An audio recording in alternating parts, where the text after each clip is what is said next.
Vamos ler a palavra do Senhor Jesus? Segunda carta do apóstolo Pedro, capítulo 1, verso 3 ao verso 11. Neste clima da nossa conferência ou do nosso congresso, Metanoia de Educação Cristã e EBD, eu quero falar com vocês sobre o desenvolvimento da nossa fé, que é esta transformação de Deus, feita pelo Espírito Santo, mediante a palavra de Deus, na vida de todos nós. Diz a palavra do Senhor, a partir do verso 3, pelo poder de Deus, nos foram concedidas todas as coisas que conduzem à vida e à piedade, pelo pleno conhecimento daquele que nos chamou para a sua glória e virtude. Verso 4, por meio delas, ele nos concedeu as suas preciosas e muito grandes promessas, para que por elas vocês se tornem coparticipantes da natureza divina, tendo escapado da corrupção das paixões que há no mundo. Por causa disso, concentrando todos os seus esforços, acrescentem à fé que vocês têm a virtude, o conhecimento, ao conhecimento o domínio próprio, ao domínio próprio a perseverança a piedade, a fraternidade, o amor. Porque essas qualidades, estando presentes e aumentando cada vez mais, farão com que vocês não sejam nem inativos, nem infrutíferos no pleno conhecimento do Senhor Jesus Cristo.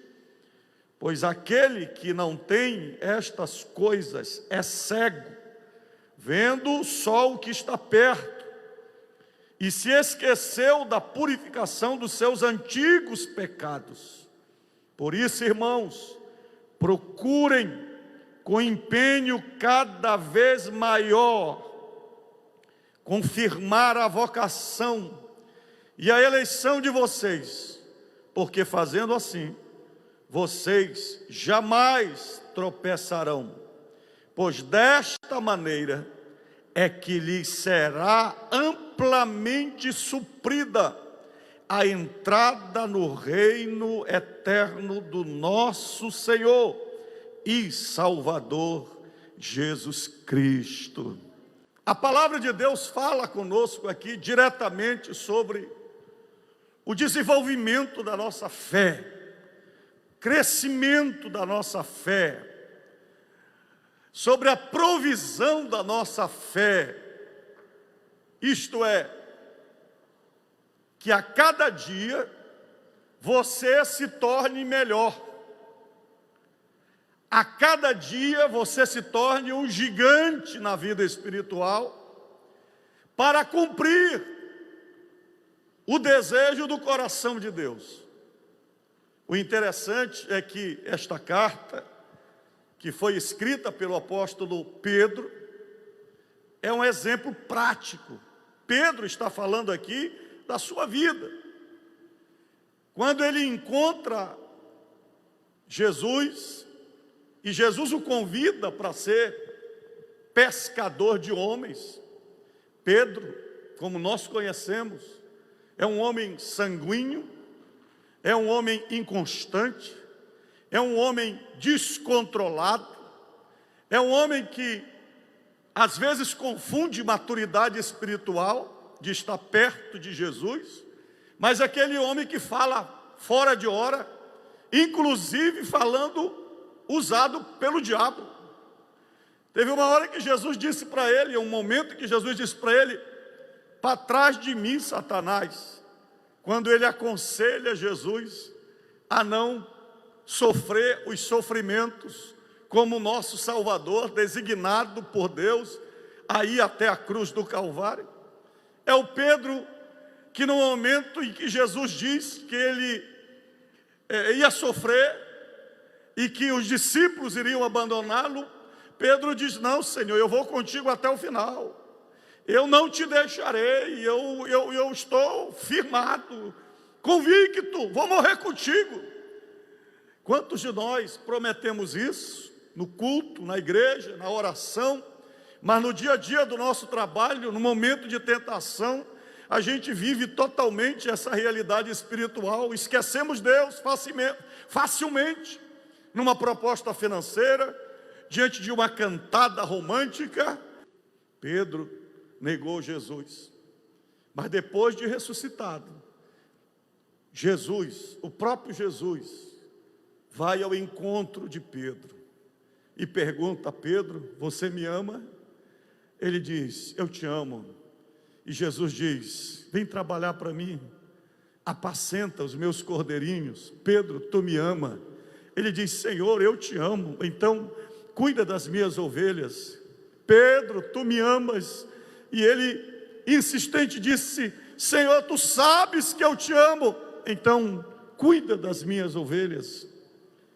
É esse Pedro que durante a sua jornada faz um dos maiores trabalhos para Deus, é missionário, dando inclusive a sua própria vida, e morre crucificado, se torna um mártir. Então a gente vê esse Pedro, iniciante, infante, imaturo, menino, espiritualmente, se tornar um dos pilares da igreja. E aqui Pedro fala sobre isso. Qual é esse segredo de se tornar um gigante? Nós estamos no congresso metanoia, transformação. Romanos capítulo 12, verso 1 diz: rogo-vos, pois, irmãos, pelas compaixões de Deus, peço que ofereça o seu corpo como sacrifício vivo, santo e agradável a Deus. Este é o culto racional de vocês. Verso 2: e não vivam conforme os padrões deste mundo, mas deixem que Deus os transforme pela renovação da mente, para que possam experimentar qual é a boa, agradável e perfeita vontade de Deus. Paulo é esse Paulo também, que não entende o evangelho, persegue a igreja, mas passa por essa transformação na estrada a caminho de Damasco, quando ele ia perseguir os crentes. E agora Paulo escreve à igreja em Roma, a capital do império, uma igreja que ele ainda não conhecia, mas ele diz aos irmãos: queridos, se entregue a Deus, não se entregue 10%, nem 20%, nem a metade, mas se coloque no altar de Deus com vontade, inteiramente, como um sacrifício vivo, santo e agradável a Deus.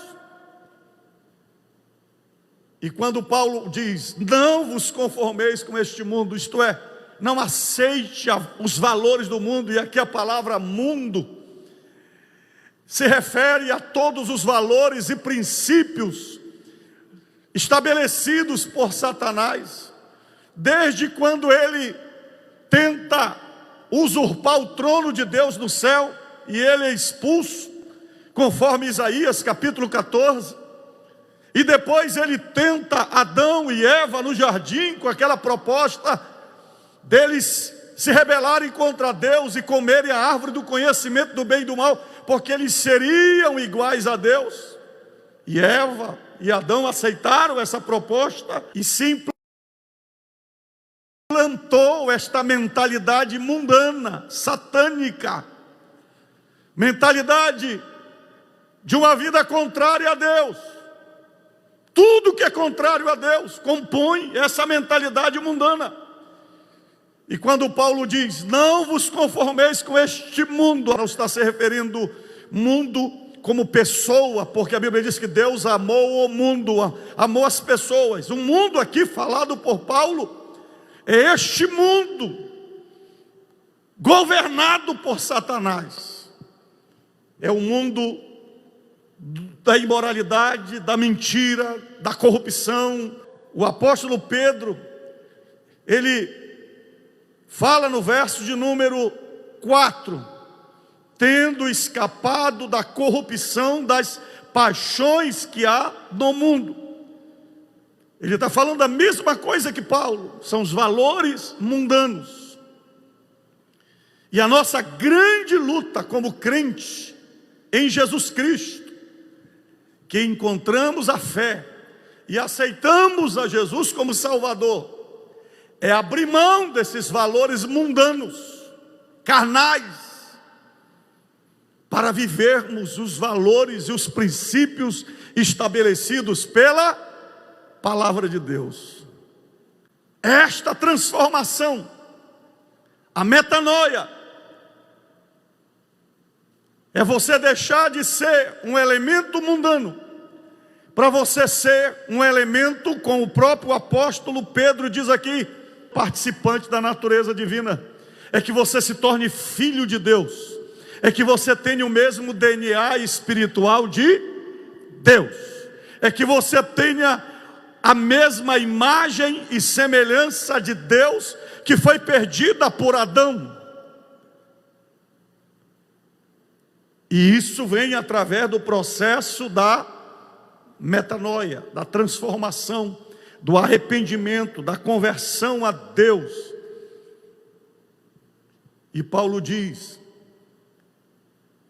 mas transformai-vos pela renovação da vossa mente, para que experimenteis qual seja a boa, agradável e perfeita vontade de Deus. Escute uma coisa, 2 Coríntios capítulo 5, verso 17, um texto que todos nós conhecemos. Quer que diga lá? É assim, se alguém está em Cristo, é nova criatura. As coisas antigas já, e eis que se fizeram novas. Mas é isso que acontece quando a gente aceita Jesus como Salvador? Quando nós entregamos a nossa vida a Jesus, esse texto, ele se cumpre na perspectiva divina. Antes de entregar a vida a Jesus, nós somos escravos de Satanás, destinados ao inferno, debaixo das garras do pecado, escravos do pecado, e nós estamos sob o domínio dos demônios, para fazer a vontade que Ele quer. Correto? Quando eu entrego a minha vida a Jesus, o meu nome é escrito no livro da vida, eu passo a ser templo do Espírito Santo. A visão que Deus tem de mim, agora é de filho. Se alguém está em Cristo, é nova criatura, as coisas antigas já passaram. Isto é, o meu passado não importa mais para Deus. Toda a minha iniquidade, tudo que eu fiz de errado, foi zerado, limpo. Eu nasci de novo. A minha folha diante de Deus está limpa. Eu sou nova criatura. E eu vou para o céu. Mas diz a palavra do Senhor que o Espírito Santo veio à terra. Com qual propósito? Para que esta visão e para que este chamado, para que eu me torne filho de Deus, se torne real agora. E por isso o Espírito Santo trabalha na minha vida, no meu interior, me lavando e me purificando, para que eu entre no processo de transformação, na metanoia de Deus, mediante a palavra de Deus, para que o meu interior seja mudado e transformado.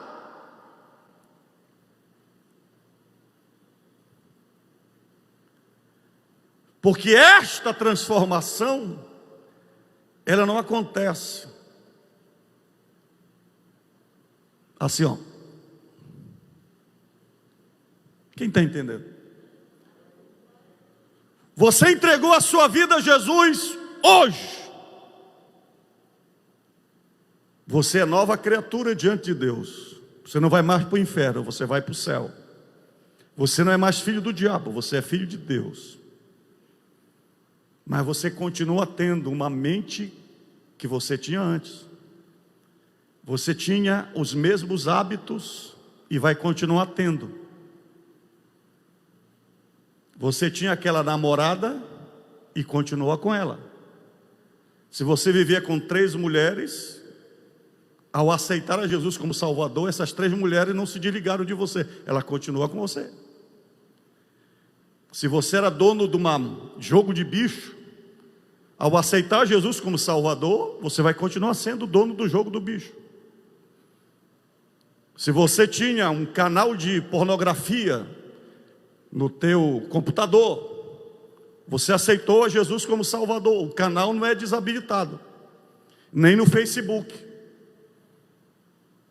nem a revista pornográfica, ela é queimada sozinha lá no teu guarda-roupa.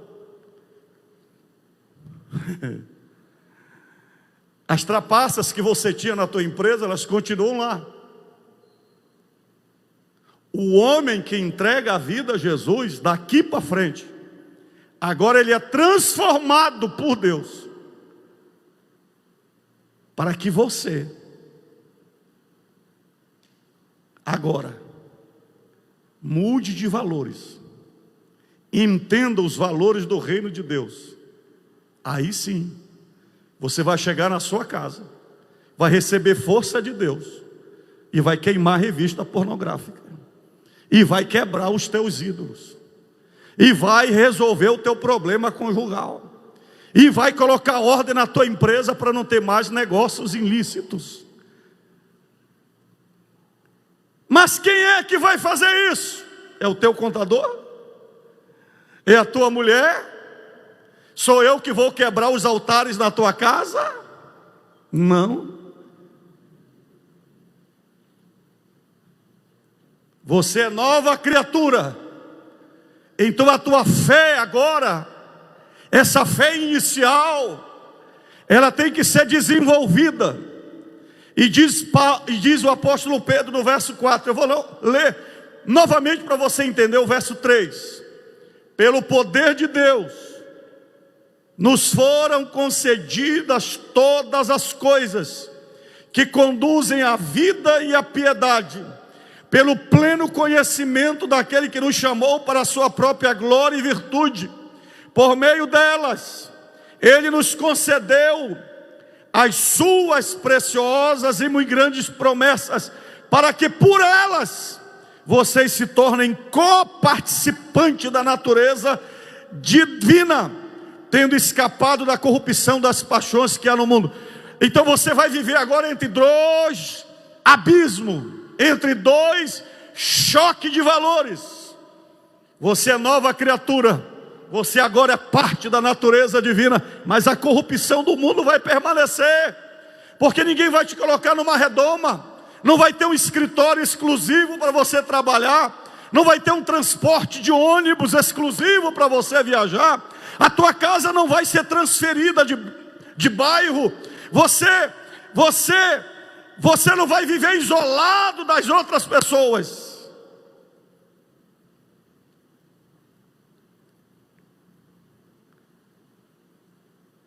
Se você não aprender estes valores do reino de Deus, para que você desenvolva esta natureza divina no teu coração, e saiba rejeitar tudo aquilo que é corrupção do mundo. João capítulo 14, verso 30, Jesus disse: aproxima-se o príncipe deste mundo, mas nada ele tem na minha vida, porque tudo que eu vivo é de acordo com a vontade do Pai, e a vontade da palavra de Deus. Queridos, vou dizer uma coisa a vocês. Deus pode te dar carro, casa, Deus pode te dar um bom emprego, Deus pode tratar das tuas questões físicas, pessoais, financeiras, mas esse não é o maior propósito de Deus. O maior propósito de Deus não é te dar uma casa, porque Ele pode te dar uma casa e você continuar sendo o velho homem dentro da casa. Deus, Ele quer fazer de você um novo homem e uma nova mulher. O maior milagre de Deus é tirar o mundo de dentro de você e fazer de você um novo homem e uma nova mulher, com mente diferentes, pensamentos diferentes, desejos diferentes, vontades diferentes, sonhos diferentes. Quem está entendendo o que eu estou falando?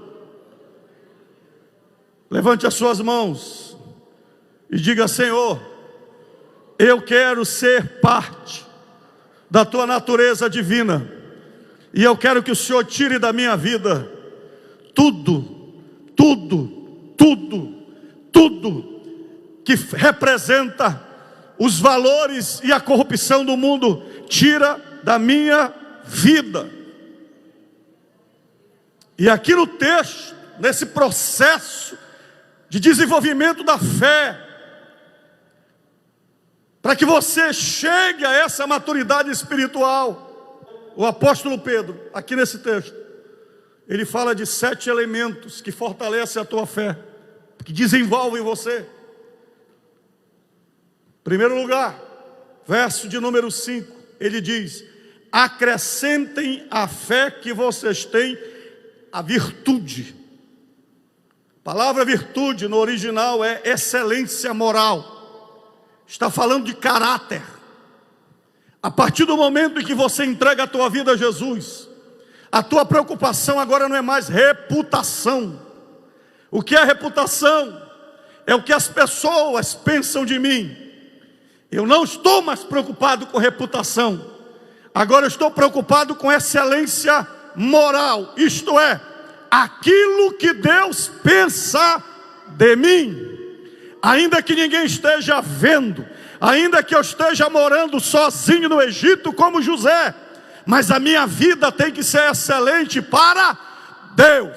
Eu vivo para agradar a Deus.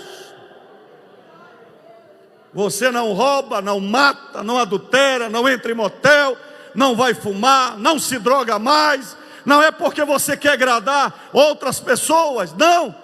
É porque você quer viver uma excelência moral igual a Deus. Ele é santo, Ele é justo, Ele é perfeito, e você quer ter comunhão com Deus, então você vive a virtude.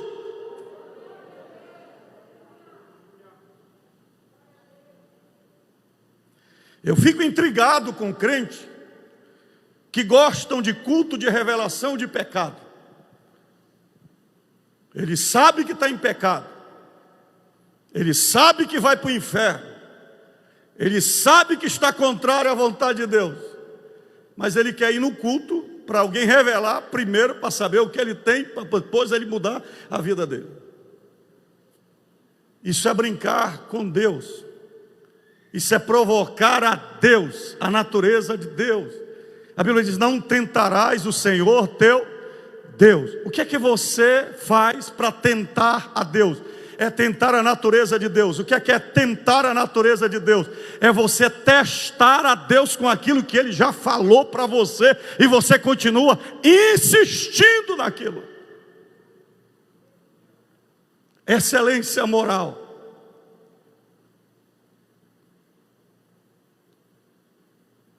Acrescentem à virtude o conhecimento. Verso 5. E esse conhecimento aqui não é o conhecimento humano. Aqui é a iluminação do Espírito Santo. Essa iluminação do Espírito Santo é como uma lanterna dentro do nosso coração. É deixar que o Espírito ilumine todas as áreas da tua vida. Não há nada mais obscuro Não há nada que você queira esconder. É a iluminação que Deus traz para você compreender que você é do dia, é da luz. Terceiro, acrescentai ao conhecimento o domínio próprio, que é o verso 6. Significa autocontrole, poder no íntimo. Nós somos bons em querer controlar a vida dos outros, julgar os outros, chamar a atenção dos outros.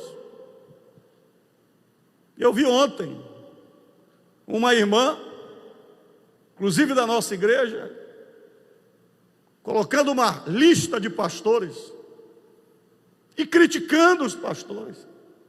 Primeira coisa que veio ao meu coração: que capacidade espiritual tem essa irmã para estar julgando esses pastores?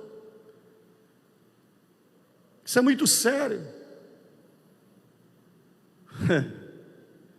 Deus não mandou você vigiar ninguém, Ele só mandou vigiar você mesmo. Domínio próprio. Sabe quando é que você está gigante na tua fé? É quando você aprende a controlar sua língua, para não falar mal de você mesmo, não ser negativo, pessimista.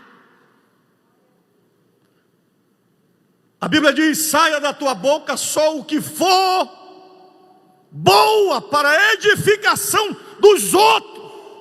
Repita comigo: só deve sair da minha boca o que for para a edificação. Se não for para a edificação, se for para entristecer outro irmão, matar a vida do outro irmão, porque a gente não mata só com arma, com faca, a gente mata com palavras, mata com a língua, desanimando outras pessoas. Autocontrole. Autocontrole. O autocontrole também significa saber controlar meus dons, meus talentos. Tem a ver com mansidão. Sabe o que é mansidão? Na Bíblia, mansidão é semelhante a amansar. Sabe aquele elefante no circo, que é preso por uma correntezinha? Aquele elefante, ele arranca uma árvore. Já viu um elefante arrancando árvore com raiz e tudo? Como é que aquele elefante fica preso naquele toquinho ali do circo, naquela correntezinha ali, que hoje é até proibido, né? Não pode mais prender animais em circos. Mas só para você ter uma ideia, é porque ele está amansado. Você sabe o que é mansidão, autocontrole? É você saber que você pode, tem capacidade, pode. Você tem força, tem talentos, mas você está sob o controle do Espírito Santo. O Espírito Santo diz: fala, e você fala. O Espírito Santo diz: vai, você vai. O Espírito Santo recua, e você recua. O Espírito Santo diz: ama o teu inimigo. Não, eu quero dar um tapa no meu inimigo. Não, é para te amar, aí você ama. Você poderia matar aquele cara. É tipo a formiga que pediu uma carona para um elefante. E a formiguinha foi lá no dorso do elefante, e aí foram atravessando a ponte, e aí a ponte balançou. Aí a formiga disse: é, companheiro, nós estamos pesando demais.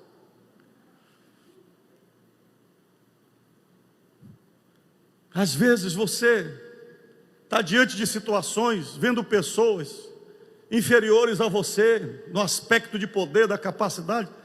Você poderia esganar, poderia gritar, falar, discutir com teu marido, com a tua esposa, humilhar, mas você não faz. Por que não faz? Porque você tem que ter domínio próprio, autocontrole. Por exemplo, eu estou perdendo aqui com as minhas maninhas, tive que ouvir do médico. Ele disse: ou o senhor fecha a boca, ou o senhor vai morrer. Olha a cirrose no seu fígado. Estou lutando.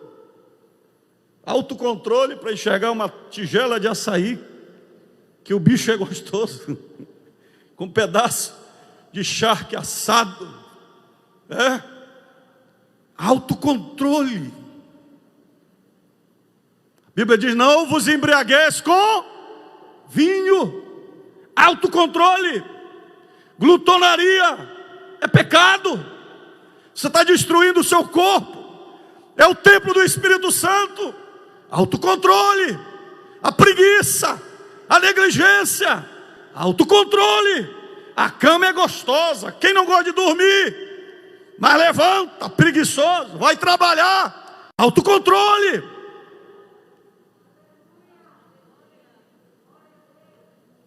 Ah, pastor, essa mensagem não era a que eu queria ouvir, mas é a que te abençoa. Vou dizer uma coisa para você: Deus não arranja mulher para ninguém não. Deus não arranja trabalho para ninguém não. Você pode vir em 20 campanhas e vão te enganar. Porta aberta. Deus não levanta, não abre porta para preguiçoso não. Deus é um Deus de inteligência. Ele vai dar uma empresa para um preguiçoso administrar, vai quebrar. Agora, autocontrole. Vou lutar contra essa vontade de querer ficar dormindo às 15 horas na chuvinha da Amazônia. Tem que me levantar. Autocontrole para você assistir alguma coisa, mas a hora de estudar é de estudar. A hora de voltar para casa é para casa. A hora do lazer é lazer. Quem está entendendo isso?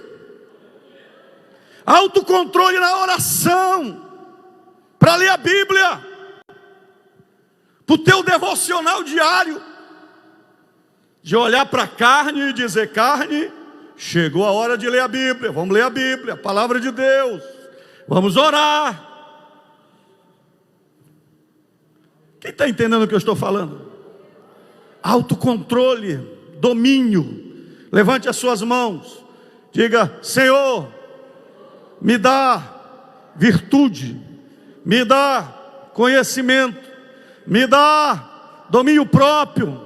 Autocontrole. Autocontrole. Número 4, perseverança. Ao domínio próprio, perseverança. Interessante que a palavra perseverança todos nós conhecemos. No grego, ela é upomone. Significa constância espiritual. A mesma frequência. Você é o mesmo no início do ano, no meio do ano e no final do ano. Constância. É um maratonista. Você não pode ser uma pessoa empolgada, baseada nos teus sentidos, baseada apenas na tua emoção. Não. Quem tem fé é como Abraão. Deus o chamou com 75. O filho só veio com 100. Mas ele estava constante na promessa. Crendo na promessa. Perseverança em todas as áreas da sua vida. Nos sonhos, nos projetos que Deus te deu. O sonho que Deus coloca no teu íntimo. Se o teu sonho, se o teu ideal é algo plantado por Deus, como José, permaneça nele, estude, trabalhe. Deus vai cumprir na sua vida o que Ele prometeu. Resista a todas as tentações de tomar um caminho mais curto, mais fácil, ou pessoas que não têm a mesma visão que a sua.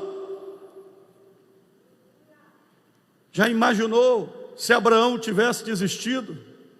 Já imaginou se Moisés tivesse desistido? Já imaginou se Davi tivesse desistido? Nós não estaríamos aqui. E eu quero profetizar que o teu filho, a tua esposa, há uma geração de pessoas que serão abençoadas pela tua perseverança. Levante as mãos e diga: Senhor, eu vou me levantar e vou permanecer na promessa que o Senhor tem estabelecido para minha vida. Quinto lugar, piedade. A perseverança, a piedade. Verso 6. reverência com Deus, adoração nos padrões de Deus. O que é piedade? O que é alguém piedoso? É alguém que adora a Deus, é alguém que reconhece que Ele é maior na sua vida, que tudo que Ele tem é de Deus, que Ele não tem nada que não tenha sido fornecido por Deus.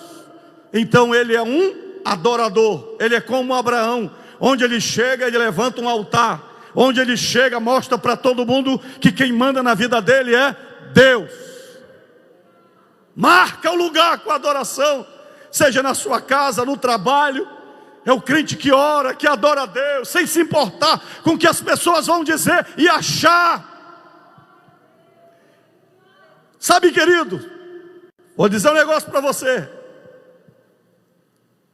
Este elemento do desenvolvimento da fé, da piedade, é um negócio interessante.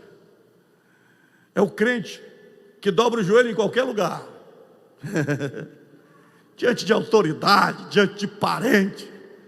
Se o cara quiser você adora a Deus. Quer casar contigo, mas você adora a Deus. Quer você como empregado, mas ele vai saber que você adora a Deus. Na faculdade, na sala de aula, você vive para adorar a Deus. E ainda que o inimigo te ofereça uma montanha de recursos, como ofereceu a Jesus, tudo isso te darei se prostrado me adorares. Satanás ouviu de Jesus: só o Senhor teu Deus adorarás, e só a Ele prestareis culto. Desenvolvimento dessa fé no mundo relativizado, no mundo ateu, no mundo onde estão tirando a Bíblia dos lugares mais importantes dessa sociedade e querem proibir a Bíblia até nas escolas. Mas se você está com uma fé desenvolvida, você tem piedade, você tem adoração no teu coração. João capítulo 4, Jesus falou para a mulher: mulher, os verdadeiros adoradores adorarão o Pai em espírito e em verdade. E o Pai procura estes adoradores. Fé desenvolvida. Quando você tem esta maturidade cristã, você colocou já Deus como Senhor da tua alma, do teu coração, da tua vida. Quem pode adorar o nome do Senhor Jesus? Aleluia. Adore a Deus por um minuto, em nome do Senhor. Aleluia. Você sozinho faz a festa, você sozinho faz o culto, você sozinho faz a adoração. O crente que tem este desenvolvimento de fé, esse nível de fé, ele não depende de ninguém para fazer culto. Ele é o culto, porque Ele é o templo do Espírito Santo de Deus. Não existe culto frio, porque a orquestra, o coral não estão aqui para adorar você. Nós estamos aqui para adorar a Deus. E você já chega aqui para adorar a Deus, para glorificar a Deus e exaltar o nome do Senhor, que vive e reina para sempre. Sexto, fraternidade. O apóstolo diz: acrescentem a piedade à fraternidade. Verso 7. A palavra fraternidade no original, no grego, é Filadélfia, amor fraternal. Somos uma família divina, é comunhão. Se você vive os valores nesse processo da metanoia, de transformação, você vive o amor fraternal.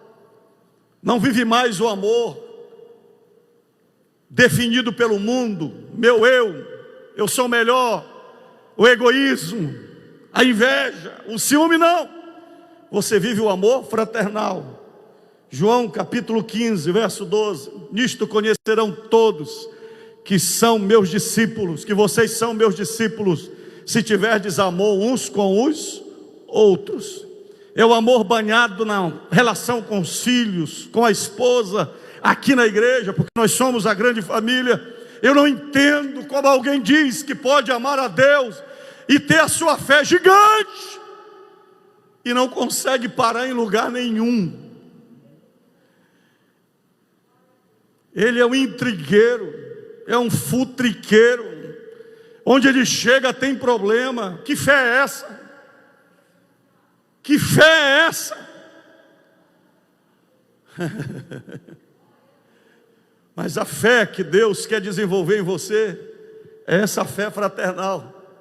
Quando alguém diz, ó, chegou o irmão, aí você sabe que pode contar com ele, pode chorar com ele, pode falar os teus problemas para ele, vai ter ajuda dele, ele vai te apoiar, ele vai te ajudar. Esse elemento, esta comunhão que existe entre o Pai, o Filho e o Espírito Santo. Não sei se você já prestou atenção na oração de Jesus diante do túmulo de Lázaro, que Jesus disse, Pai, é mais ou menos assim, eu estou orando a Ti, mas é por causa deles, porque eu sei que o Senhor sempre me ouve. Olha essa relação de intimidade. Você pode dizer isso para o seu filho, para a sua esposa. E ele disse, Pai, João 17, eu estou indo para Ti, mas eu oro para que onde eu esteja, eles estejam também comigo nesta unidade. Então quando você vê um irmão problemático, birrento, criador de problema, aí você diz, falta metanoia na vida dele. Ainda não cresceu. É um menino que briga por brinquedo no dia de Natal. Já viu criança assim? É meu. Pode ser a criança mais bonitinha, dá um presente para ele, é meu.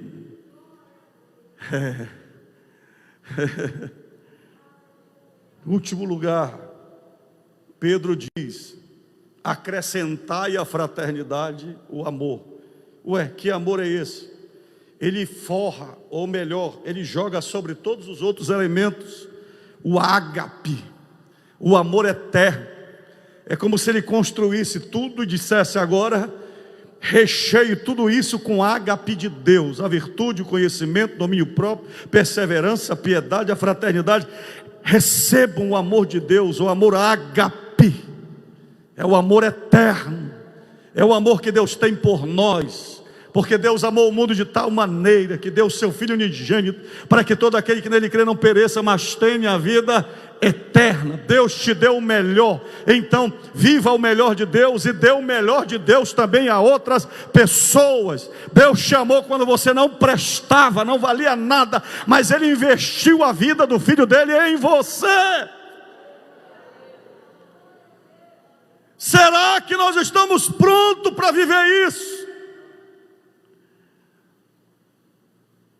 Aí eu tenho que orar e dizer, Senhor, aumenta, desenvolve a minha fé. Eu quero chegar nesse padrão que Pedro está dizendo, porque aqui já é o Pedro maduro, é o Pedro que vai à cruz, é o Pedro que diz, se for preciso eu morro como meu Salvador.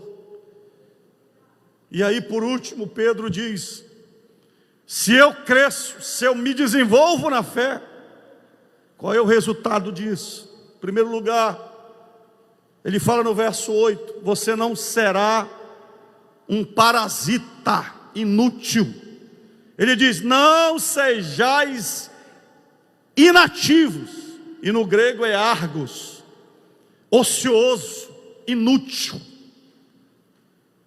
Você pode ser inútil antes de aceitar a Jesus, mas depois que você é nova criatura, o Espírito Santo vai trabalhar na tua vida para você ser alguém útil, um vaso de honra.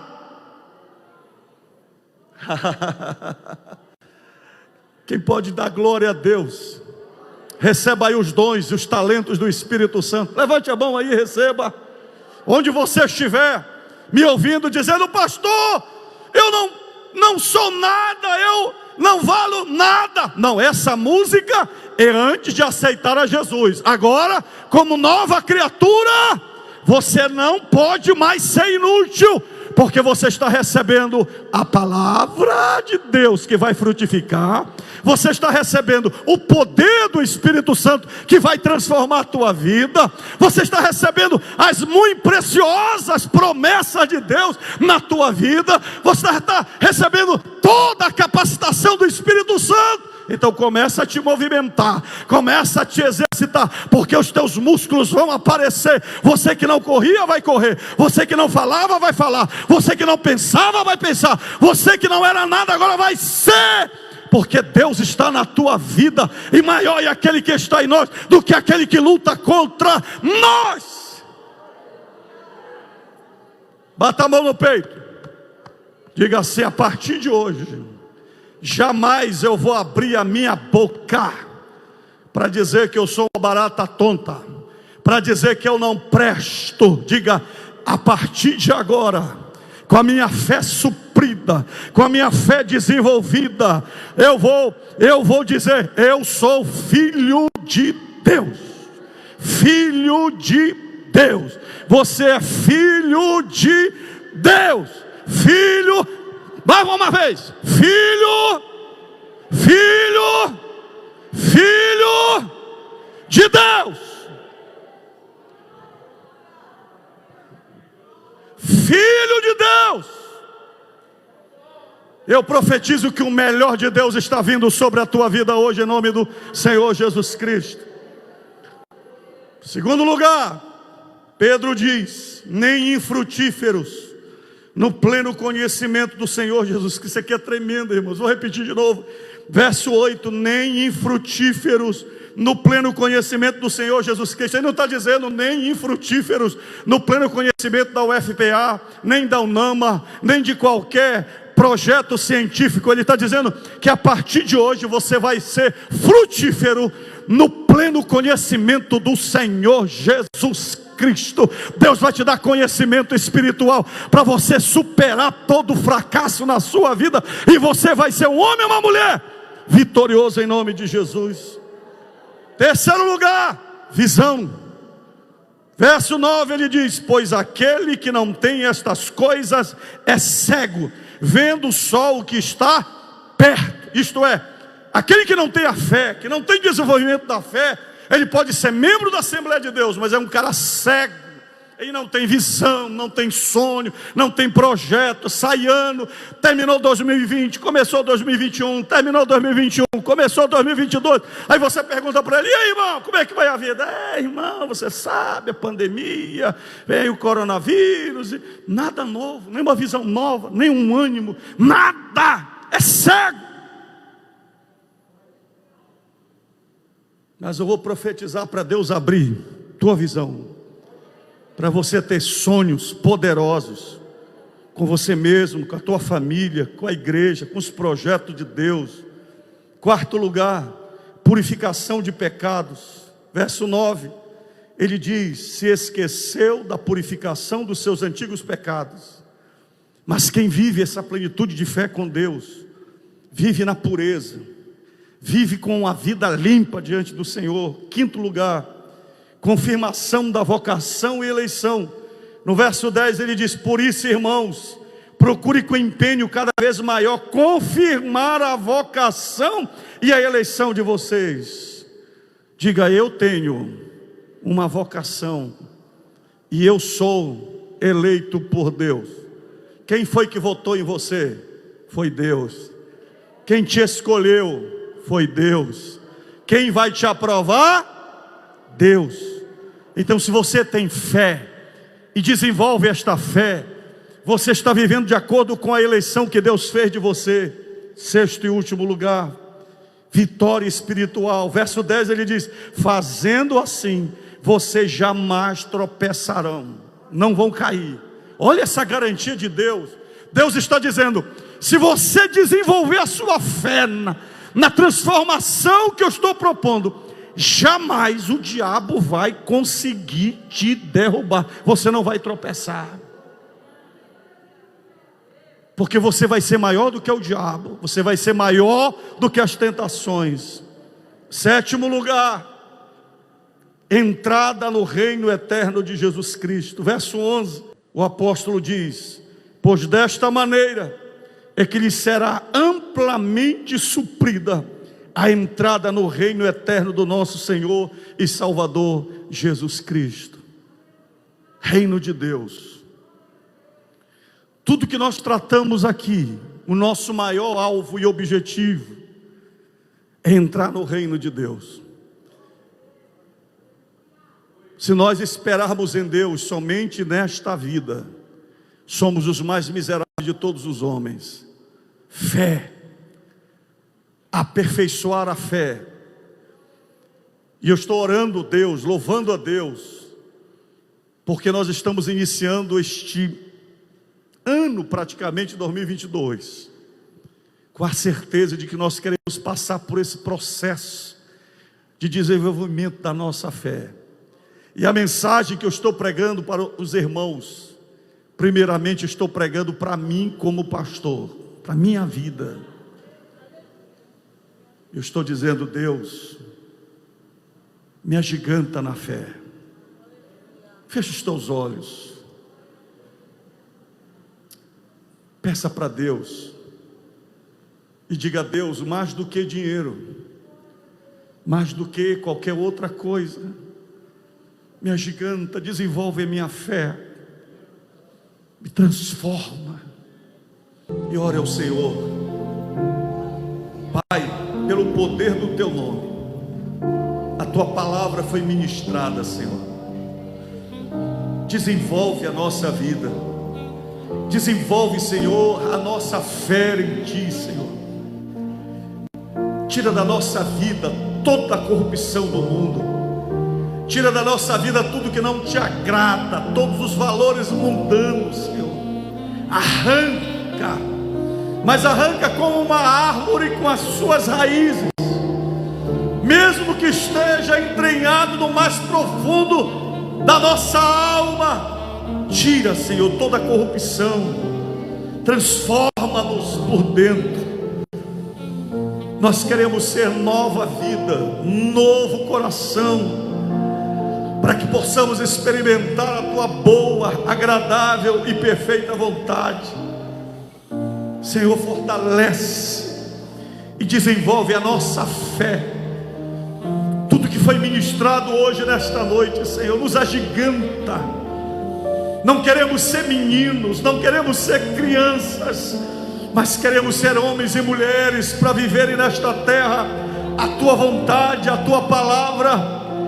E que os nossos filhos, os nossos netos e a próxima geração, Senhor, através de nós, influenciada por nós, dentro da nossa própria família, viva, Senhor, esta realidade, meu Deus. Em nome de Jesus eu oro por todos aqueles a quem o Senhor está trabalhando no mais interior, daqueles que estão colocando diante de ti os seus sonhos, os seus projetos de vida, Senhor. Eu peço a tua libertação agora. Tudo que os prende, tudo que amarra, tudo que os acorrenta, Senhor, que sejam libertos pelo poder do teu nome. Queremos o teu conhecimento, queremos a tua virtude, queremos o teu amor verdadeiro, queremos o teu poder na nossa vida, meu Pai. Em nome de Jesus, queremos ser teus servos para fazer a tua vontade. Em nome de Jesus, amém, Senhor.